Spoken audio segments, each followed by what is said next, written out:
오늘 주일은 예수 그리스도께서 십자가에 달려 돌아가시기 전 예수님 생애 속에 마지막 한 주간을 준비하기 위해서 예수님이 예루살렘에 입성하시는 날입니다. 예수 그리스도께서는 예루살렘에 입성하시면서부터 그의 공생의 3년 그 마지막 한 주간이 시작됩니다. 예수님은 복음을 전하면서 예루살렘에 여러 번 방문하셨습니다. 그러나 오늘 본문에 등장하는 예수님의 방문은 아주 특별한 의미가 담겨 있고 또한 구약에 예언한 하나님의 예언의 말씀을 그대로 이루시면서 그 방문을 통해 우리에게 주는 영적 교훈이 있음을 우리는 함께 기억하며 말씀 속에 은혜를 나누기를 원합니다. 예수 그리스도께서 예루살렘 입성은 그의 생애 절정에 이르는 역사적인 사건이 이제 이 한 주간에 연속적으로 이루어지면서 하나님이 계획하신 온 인류의 구원의 역사가 이 기간에 완성되어지고 이루어져 가는 것을 발견하게 될 것입니다. 그래서 예수 그리스도께서 예루살렘의 입성을 영적인 승리의 입성이라고 말합니다. 예수 그리스도께서 승리는 이 세상의 왕국을 이룬 왕의 승리가 아니라 바로 메시아로서 고난과 죽으심으로 인해 사망 권세를 이기시고 영원한 만왕의 왕으로 하나님의 부르심을 받음의 입성이기 때문에 이 예루살렘 입성은 얼마나 귀중한 은혜의 입성인지 모릅니다.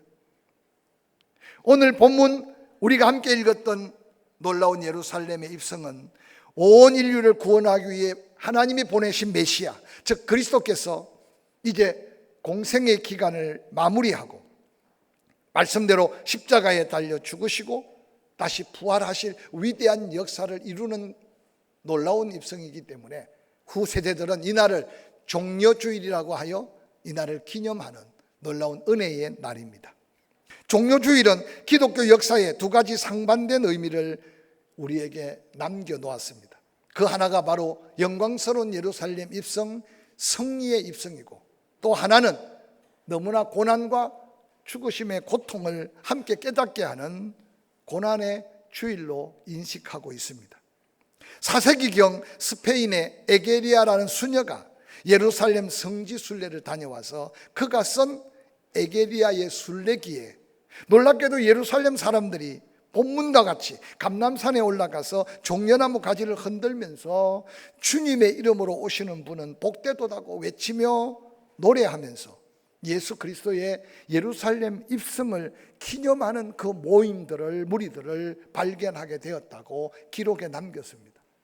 그러므로 이 종려주일은 예수 그리스도께서 죽으시고 얼마 되지 않은 시간들부터 믿고 구원받은 그리스도인들이 이 종려주일을 지켜 행했다는 역사적인 기록에 남은 아주 중요한 한 역사의 기록입니다. 뿐만 아니라 또 예수 그리스도께서 이 종려주일의 예루살렘 입성을 고난의 날로 정할 수밖에 없는 것은 바로 이어지는 십자가의 고난을 기억하기 때문입니다. 예루살렘에 입성하신 예수 그리스도께서는 며칠 후 작정된 그 고난을 묵묵히 견딥니다. 그가 찔림은 우리의 허물 때문이다. 그가 상함은 우리의 죄악 때문이다. 그가 징계를 받음으로 우리가 평화를 누리고 그가 채찍에 맞음으로 우리에게 치유의 기적을 일으키기 위해 당하신 고난을 주님은 말씀대로 묵묵히 고난을 당합니다.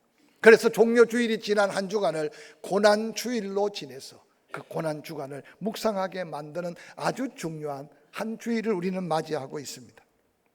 오늘 본문에서 예수 그리스도께서는 예루살렘에 입성하기 위해서 이제 예루살렘 동편에 예루살렘보다 좀 더 높은 약 830m 고지가 되는 감람산이 동서로 펼쳐져 있습니다.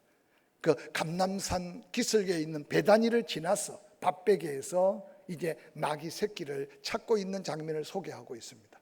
한번 지도를 볼까요? 네모진 박스가 예루살렘 성벽이고 거기에 예루살렘 성이 있습니다.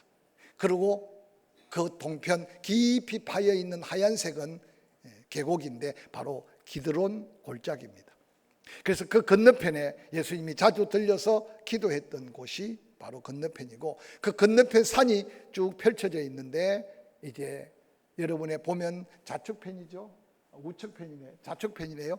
그 좌측편의 하얀 부분은 바로 거기서부터 유대 광야가 남쪽으로 쫙 펼쳐져 지내가고 있습니다. 그래서 유대 광야와 예루살렘 성 사이에 높이 솟구쳐 뻗어 있는 저 산이 바로 감람산입니다. 감람산 아래쪽에 베다니가 보이나 모르겠네요. 베다니란 맨 밑에 여리고로 가는 길가 베다니가 보이죠. 예수님이 지금 여리고를 지나서 이제 유대 광야를 패스하고, 그러고는 지금 베다니에 잠깐 들렸다가, 그러고는 그 감람산 정상에 이제 밭베개에서 나귀를 찾고 있는 모습을 소개하고 있습니다. 다음 사진 보여주실래요? 저는 항공사진을 찍은 겁니다. 그래서 베다니와 밭베개, 그리고 예루살렘을 함께 볼 수 있는 사진입니다. 한번 상상해 보시기 바랍니다. 그래서 예수님은 제자 둘을 보냅니다. 그러고는 말씀하십니다. 가면 나귀 새끼가 있을 거다. 그 나귀를 끌고 와라. 누가 혹시 왜 나귀를 끌고 가느냐고 말하면 주가 쓰시겠다고 해라. 놀랍게도 예수님의 제자들은 아무 말 없이 순종함으로 바로 마을편에 가니 마을 앞에 놀랍게도 나귀 새끼가 꽃비에 매여 있는 걸 발견하게 됩니다.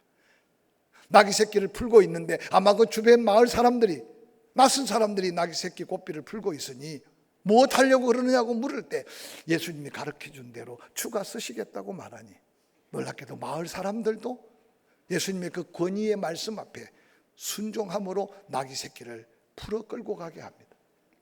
나귀 새끼를 끌고 오자마자 예수님은 그 나귀 새끼를 타셨습니다. 우리나라는 나귀가 없어서 나귀가 어떻게 사이즈가 되고 예수님은 어떻게 그 나귀 새끼를 타셨을까 궁금하죠? 한번 타임머신을 타고 이스라엘로 한번 가볼까요? 사진 보여주세요. 예수님이 타셨던 나귀.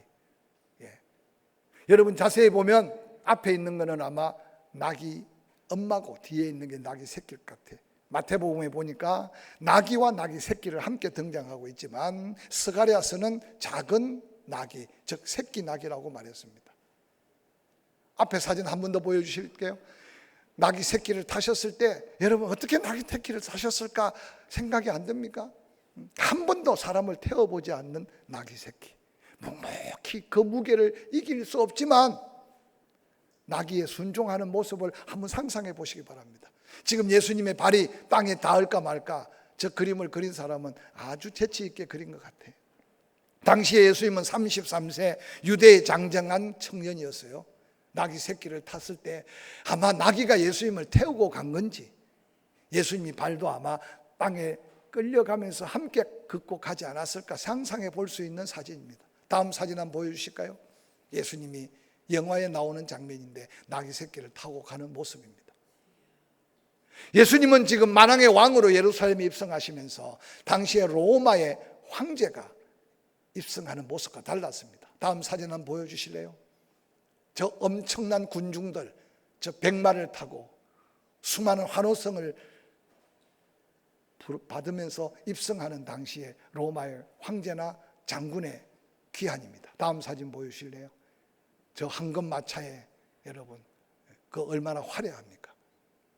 놀랍게도 예수님은 하나님이 약속한 온 세계를 통치할 만왕의 왕이시지만 스가랴가 예언한 예언대로 나귀 중에 작은 것 새끼 나귀를 타고 예루살렘에 입성한 것은 예언된 말씀을 이룰 뿐만 아니라 그 예수 그리스도의 예루살렘 입성은 그의 한 걸음 한 걸음이 우리에게 삶의 모델이 되고 우리에게 귀한 교훈이 된다는 사실을 기억해 보시기를 바랍니다.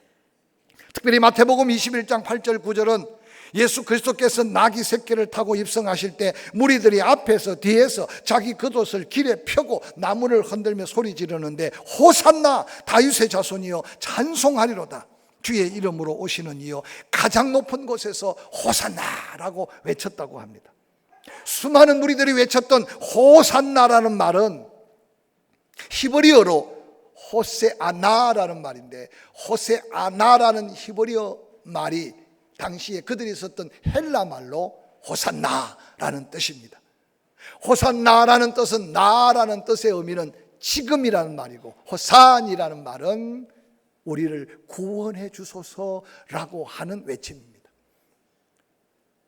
오늘 예수 그리스도의 입성을 맞이했던 사람들이 정확하게 누군지는 모르겠지만, 예루살렘에 사는 수많은 사람들, 예수를 박해하고 핍박했던 사람도 있었습니다. 아니, 예수를 어떻게 하면 죽일까 하는 자도 있었지만, 그 가운데 구약에 약속된 그 말씀을 기억하고 바로 오시는 예수 그리스도가 겸손하여 나귀를 타셨지만, 그러나 그분은 바로 하나님이 보내신 메시아, 즉 구원자라는 사실을 기억하면서 모두가 함께 호산나라고 외쳤습니다. 지금 우리를 구원해 주시옵소서.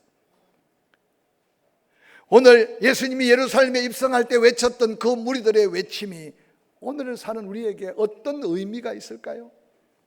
그들은 로마의 압제를 당하면서 미래가 없어요. 고통과 고난 속에서.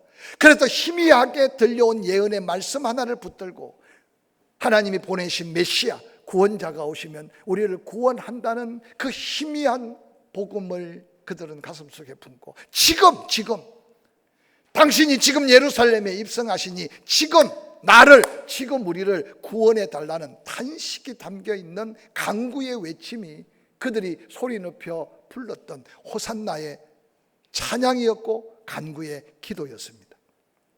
저는 이번 2024년 종료주일을 맞이하면서 예수님이 예루살렘에 입성할 때 불렀던 그들의 호산나의 외침이 이 한 주간 우리가 외쳐야 될 호산나의 찬양, 호산나의 간구는 무엇일까 한번 생각하면서 이 종료주일을 맞이하고 고난주간 예수님이 하루하루 그 걸음을 함께 걸어보는 귀한 시간이 되기를 주의 이름으로 간절히 축원합니다. 우리 가운데도 지금 당장 응답받아야 될 기도의 제목, 지금 당장 하나님의 역사해야 될 놀라운 간구의 탄식의 제목들이 있을 겁니다. 끊임없이 삶에서 호산나, 그들이 자기 겉옷을 펴고 종려 가지를 흔들면서 외쳤던 그 외침이 우리의 새로운 기도의 제목이고 간구의 제목으로서 부활의 아침에 그 감사가 우리 모두의 영광의 찬양이 되고 하나님 최고의 감사의 예배로 이어질 수 있기를 주의 이름으로 간절히 축원합니다. 오늘 마가복음 11장 본문 1절부터 6절은 이렇게 말합니다. 예루살렘에 가까이 와서 감람산 베다니를 거쳐 밧베개에 이르렀을 때 예수께서 제자들 둘을 보냅니다. 맞은편에 가봐라. 아직도 아무도 타보지 않은 나귀 새끼가 있을 거다. 그것을 끌고 와라. 누가 왜 남의 나귀 새끼를 끌고 가느냐 묻거든 주가 쓰시겠다고 해라. 그런데 제자들이 가보니까 문 앞에 나귀 새끼가 매여 있습니다. 그것을 풀고 있는데 주변 어떤 이들이 낯선 제자들을 향해서 말합니다. 왜 남은 나귀 새끼를 풀고 있느냐? 제자들이 예수님이 말씀하신 그대로 말씀하니 그들이 그 나귀 새끼를 보내줬다. 오늘 이 짧은 스토리 속에 하나님의 말씀에 순종하여 묵묵히 고난의 길을 걸어가고 있는 예수 그리스도에 가는 그 걸음에 제자들은 아무런 대꾸 없이 예수님의 말씀에 순종하고 있고, 또한 동네 사람들도 예수님의 그 권위 있는 말씀 앞에 놀랍게도 아무도 토를 다지 않고 순종하는 그 모습 속에 무엇보다도 한 번도 사람을 태워보지 않은 그 나귀가 예수님을 자기 몸에 태우고 순종의 걸음을 걷는 이 걸음을 통해서 종료주일에 예수 그리스도의 밧베개에서 예루살렘을 향한 그 걸음 속에 우리에게 보여주고자 하는 놀라운 교훈이 담겨 있음을 기억하시기를 바랍니다. 누가 물으면 주가 쓰시겠다고 해라. 말씀에 순종하고 그 말씀 앞에 나귀 새끼를 내어놓고 순종하고 하나님의 방법대로 예수 그리스도는 그 어린 나귀 새끼의 몸을 싣고 순종하는 그 걸음은 오늘 일평생 살아야 될 우리의 삶의 순종의 본을 보이시고 걸어가신 길임을 다시 한번 기억하는 이 시간이 되기를 주의 이름으로 간절히 축원합니다. 그 무엇보다도 예수 그리스도에게는 이 땅에 보내심을 받고 난 다음 당신이 하는 모든 일은 자기 스스로 자유로 하는 일이 아니라 다 하나님의 보내심에 하나님의 뜻에 맞게 순종의 걸음만 걸었다고 고백합니다. 요한복음 4장 34절에 이렇게 기록된 말씀이 있습니다. 예수께서 이르시되 나의 양식은 나를 보내신 이의 뜻을 행하며 그의 길을 온전히 이루는 이것이니라 라고 고백합니다. 이 말씀의 배경은 예수님이 사마리아 땅으로 지나가려고 합니다. 당시의 유대인으로서는 사마리아 땅은 저주의 땅이라 생각하고 그 땅이 가깝고 편할지라도 그 땅으로 지나가지 않는데 예수님은 특별한 마음을 가지고 사마리아로 지나가십니다. 그리고 사마리아 우물가에 앉으셨습니다. 식사 시간이 되어서 제자들은 성 안에 들어가 예수님의 식사를 준비하러 갔습니다. 그 타임에 남편을 5번 갈아치워도 만족이 없던 한 여인이 아무도 움직이지 않는 정오 햇살이 뜨거운 그때 사람의 눈을 피해 우물가의 목마름의 갈증을 해결하기 위해 우물가에 찾아왔습니다. 예수님은 그 여인을 만나기 위해 사마리아 땅으로 가셨고 그 시간에 그 여인을 만난 겁니다. 예수님이 여인에게 물을 좀 달라고 합니다. 이 여인은 얼굴색을 붉히면서 아니 내가 보니까 유대인인데 어떻게 유대인들은 다 우리 사마리아 사람들을 죄인 취급하고 상종치 않는데 당신 나에게 물을 달라고 하느냐. 그때 예수님 말씀하셨어요. 내가 누군지 알았으면 네가 도리어 나에게 물을 구했을 거다. 이 물을 마시면 또 갈증이 일으켜 너 또 사람 눈을 피하여 이 뜨거운 날에 그 목마름을 채우기 위해 물로 나오겠지만 내가 주는 물은 다시는 목마르지 않다. 할렐루야. 그 여인이 물을 달라고 말합니다. 예수 그리스도를 메시아인 줄 알고 믿고 영접합니다. 그래서 이 여인이 얼마나 감격스러운지 물동이를 버려두고, 그래서 이 여인이 물동이를 버려두고 사마리아 성에 들어가서 뭐라고 말합니까? 내가 메시아 그리스도를 만났다. 와보라고 외치지 않습니까? 제자들이 돌아와 보니까 예수님이 지금 식사도 안 했는데 시장기가 하나도 없어. 그래서 육에 속한 제자들이 아니 누가 우리보다 먼저 먹을 걸 드렸습니까? 그럴 때 예수님이 하신 말씀이 이 말씀이에요. 내 양식은 육신을 위한 떡만이 아니다. 나의 삶의 의미, 나의 삶의 목적, 나의 삶의 모든 것은 바로 아버지의 뜻을 이루고 아버지의 일을 행하는 것이 나의 삶의 전부다 라고 외치는 말씀이 이 말씀입니다.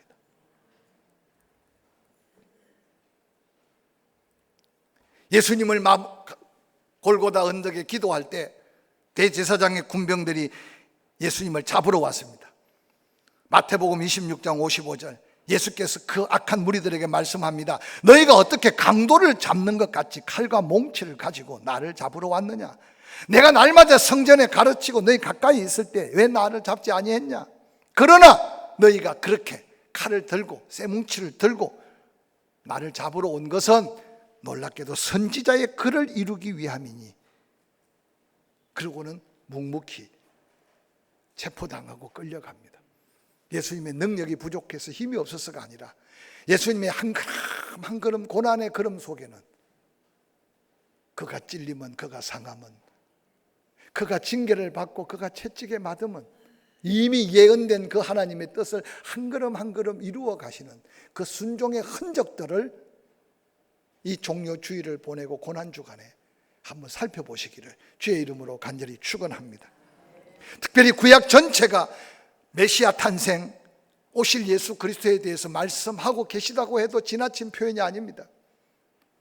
특별히 구약 성경에 450번 정도 구체적으로 메시아가 어떻게 오시며 어떻게 이루실 것인가를 예언하고 있습니다. 특별히 그 가운데 이 선지자 스가랴를 통해서 말씀하신 말씀은 구약 성경 중에 더 구체적으로 예수 그리스도께서 어떻게 오실 것인가를 증거하고 있습니다. 스가랴 9장 9절은 이렇게 기록합니다. 시온에 따라 크게 기뻐할지어다. 예루살렘에 따라 즐거이 부를지어다. 보라, 내 왕이 내게 임하시나니 그는 공의로우시며 구원을 베푸시며 겸손하여 나귀를 타시나니 나귀의 작은 것 곧 나귀 새끼니라 라고 기록했습니다. 놀랍게도 스가랴 선지자가 예언할 때 예수 그리스도께서 예루살렘에 입성하기 전 500년 전에 예언된 말씀이 스가랴의 예언의 말씀이었습니다.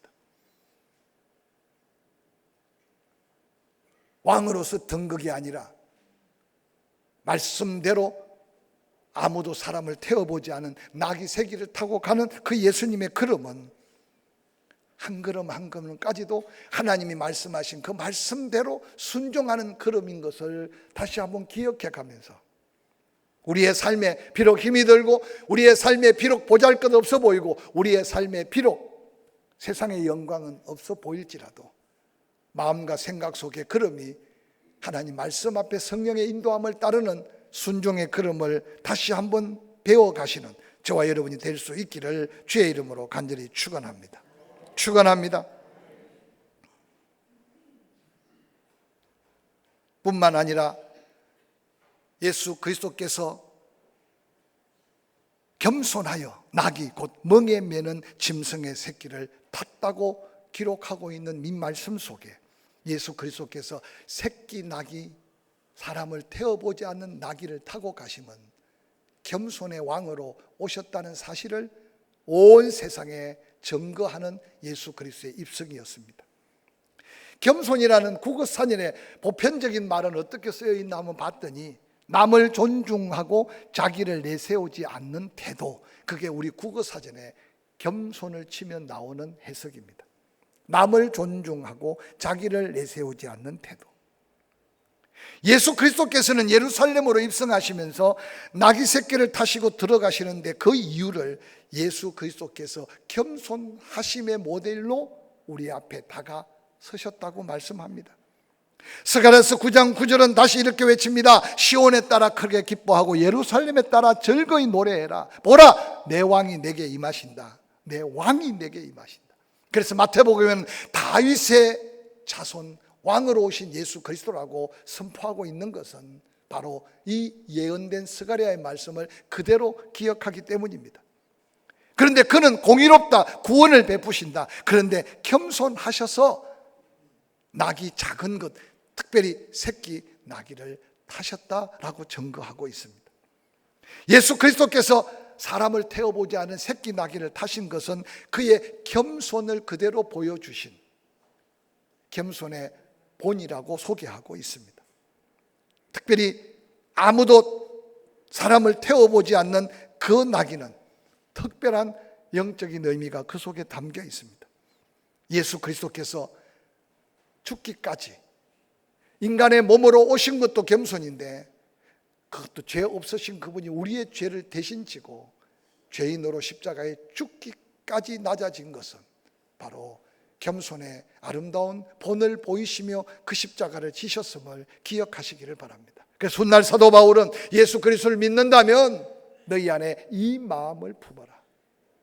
그래서 예수 그리스도의 겸손함을 그대로 증거해주고 있지 않습니까? 이 종료주의를 보내가며 고난주간 한 걸음 한 걸음 말씀 앞에 순종하는 예수 그리스도의 그 순종의 본을 여러분의 생각 속에 삶 속에 다시 한번 본받아 그 순종의 삶의 아름다운 은혜를 경험할 수 있기를 주의 이름으로 간절히 축원합니다. 뿐만 아니라 겸손하여 사람을 태워보지 않은 나귀 새끼를 타시고 타신 게 아니라 그 순종하는 나귀와 함께 예수님은 하나님께 순종하여 함께 걷고 있는 그 모습을 한번 기억해 가면서 우리의 겸손이 하나님 보기에 인정받을 만한 겸손의 아름다운 모습을 이루어가는 저와 여러분이 되기를 주의 이름으로 간절히 축원합니다. 예수님은 직접 이런 말씀으로 위로하십니다. 수고하고 무거운 짐진 자라. 마태복음 11장입니다. 다 내게로 오라. 내가 너희를 쉬게 하리라. 나는 마음이 온유하고 겸손하니 나의 멍에를 메고 내게 배우라. 그리하면 너희 마음이 쉽고 힘을 얻고 내 멍에는 쉽고 내 짐은 가볍다. 이 말씀을 자세히 묵상해 보면 우리 다 뭔가 어깨에 무거운 짐들이 있습니다. 아마 짐이 없는 인생은 아무도 없을 겁니다. 예수님도 인정하셨어요. 너희의 수고로운 그 짐을 내가 알고 있다. 그런데 혼자 지지 말고 내게로 와서 너희는 쉬어라. 내가 너희 짐을 대신 져주는데 내가 너희 짐을 대신 져주려면 너는 내가 지어주는 멍에를 내 어깨에 메고 있어야 된다. 오늘 우리는 예수 그리스도께서 내게 지어주는 멍에를 찾지 못하고 교회 오면서도 그 무게를 느끼면서 기도하지만 그 무게가 내게 떠나지 않는 거예요. 은혜를 받고 찬양을 하고 가는데도 집에 가도 여전히 그 묵은 멍에에 짓눌려 살아요. 그런데 이 말씀을 역설적으로 말하면 나는 온유하고 겸손하니까 온유하고 겸손함으로 지는 예수의 멍에는 쉽고 가볍고 힘이 있다. 할렐루야. 우리의 욕심을 내려놓고 우리의 마음을 비우고 예수 그리스도의 마음으로 사명의 짐을 다시 지는 순간 내가 염려하고 근심했던 것들이 어느 날 기도의 제목은 될지언정 무게에 짓눌려서 우울하거나 낙심하거나 절망치 않게 하실 이 놀라운 예수님의 약속을 다시 한번 경험하는 종료주일 고난주간이 되기를 주의 이름으로 간절히 축원합니다. 스가랴 9장 10절에는 다시 이렇게 선포합니다. 내가 에브라임의 병거와 예루살렘의 말을 끊어버리겠다. 전쟁하는 활도 다 끊어버리겠다. 그들이 이방 사람에게 화평을 전할 거다. 그들이 통치하는 나라는 바다에서 바다까지 이르고 유브라데 강 땅끝까지 이를 것이다. 여기 에브라임은 북왕국 이스라엘을 상징합니다. 여기 예루살렘은 남왕국 유다를 상징합니다. 여러분 구약 성경에 북왕국 이스라엘, 남왕국 유다, 솔로몬 이후에 갈라졌던 그 나라를 심지어는 같은 동족인데도 서로까지 싸웠던 전쟁사가 얼마나 많은지 모릅니다. 그런데 오늘 놀랍게도 메시아 그가 너희 가운데 임하시면 내가 싸움의 병거를 다 박살내고 병거를 끄는 말들도 내가 다 끊어버리고 또한 전쟁의 도구가 되는 활도 내가 다 끊어버리겠다. 도리어 그렇게 짓밟히고 도리어 그렇게 상처 입은 그들이 하나님의 회복의 은혜로 인하여 그들이 이방 나라들에게 화평을 전하게 할 것이라고 예언하고 있는 말씀입니다. 예수 그리스도가 평강의 왕이라고 이사야는 그렇게 예언하고 선포했습니다. 우리 안에 계신 예수 그리스도가 어떤 모습으로 내 안에 계신가 이 고난주간에 한 번 다시 묵상해 보시기 바랍니다. 예수 그리스도 그가 오시면 그 숱한 전쟁을 다 막으시고 끊으시고 은혜 받은 주의 백성들에게 평강을 덧입혀 주시고 그러고는 주변의 수많은 이방인들에게까지 그 복음의 화평을 전하게 할 도구로 쓰신다는 이 놀라운 은혜의 복음을 우리가 다시 한번 가슴에 새기고 먼저 여러분의 심령에 주의 평강이 넘치는 이번 종료주일 고난주간을 맞이할 수 있기를 주의 이름으로 간절히 축원합니다.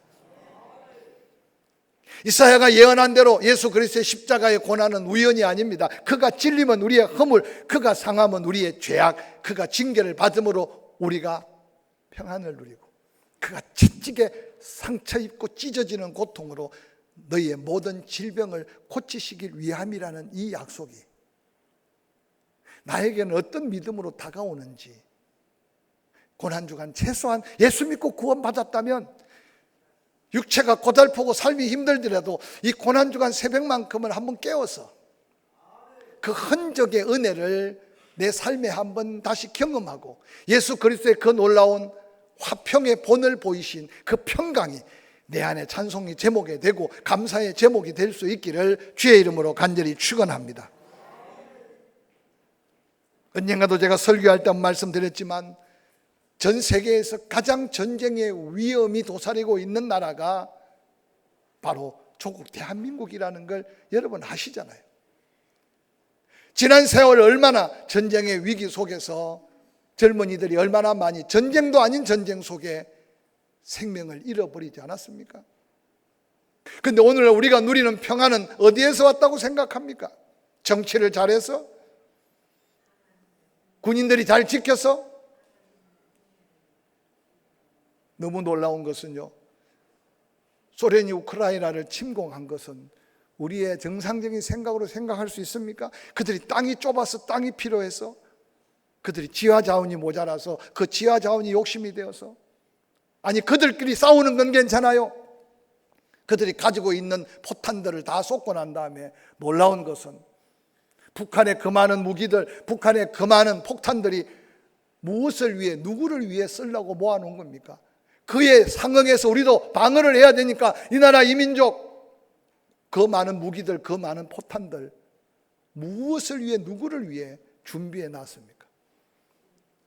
정확한 군사적인 비밀이라 모르겠지만 지금 이제 러시아에서 쏘고 있는 게, 우크라이나에서 쏘고 있는 게 혹시 우리가 서로 주고받고 피투성이가 돼야 될 걸 다른 데서 퍼붓고 있다고 한번 생각해 보십시오. 그 숫자가 10만, 100만으로 넘어가는 숫자인 걸 뉴스로 들어보지 않았습니까? 기억하십시오. 오늘 그가 오면 에브라임아, 예루살렘아, 전쟁을 두려워하지 말아라. 병거와 말들과 활을 다 꺾어놓고 너희에게 평강을 주시되 너희만 평강이 아니라 너희가 이제 이방 민족들에게까지 이 놀라운 화평을 전하게 할 것이라는 이 약속은 바로 예수 그리스도를 영접하는 심령 속에 하나님의 약속이고, 할렐루야. 내 안에 예수 그리스도의 평안이 임할 때 나를 통해 누구든지 다 그 평강을 나누며 화평케 하는 주의 역사가 있는 놀라운 축복의 약속이 예수 그리스도 예루살렘 입성에 예언된 하나님의 축복인 것을 기억하시기를 바랍니다. 훗날 사도 바울은 에베소서에 이렇게 외칩니다. 에베소서 2장 4절, 그는 우리의 화평이신지라 둘로 하나를 만드사 원수된 것 곧 중간에 막힌 담을 자기 육체로 허시고 법조문으로 된 계명의 율법을 폐하셨으니 이는 이 둘로 자기 안에 한 세 사람으로 지어 화평케 하시고 또 십자가로 이 둘을 한 몸으로 하나님과 화목하게 하려 하심이라. 원수된 것을 십자가로 소멸하시고 또 오셔서 먼 데 있는 너희에게 평안을 전하시고 가까이 있는 자들에게 평안을 전하셨으니 이는 그로 말미암아 우리 둘이 한 성령 안에서, 우리들이 한 성령 안에서 하나님 앞에 담대하게 나아가게 하려 함이라고 말합니다. 이 말씀 속에 화평, 화목, 평화, 평강 계속 반복되는 말입니다. 이번 종려 주일을 보내가면서 두렵고 떨고 있는 제자들에게 부활하신 예수님이 가장 먼저 선포한 너희에게 평안이 있을지어다.